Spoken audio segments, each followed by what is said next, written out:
May nagtanong paano daw palabasin yung cursor sa TV, Smart TV. So, ayan. Wala ang cursor yan.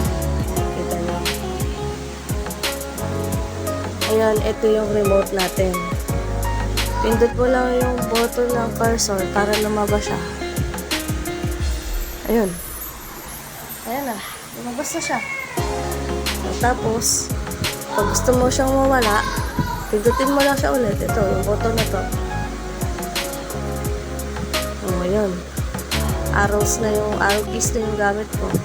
So, ang gagamitin mo dyan, ito. Puro ito lang naman eh, yung mga arrow na yan, para ma-move sila.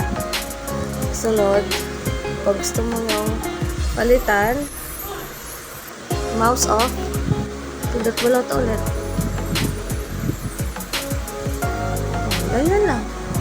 Madali lang, di ba? Palabasin natin cursor. Yan na. O, i-move mo siya. Ayan. Kung gusto mo mag-play,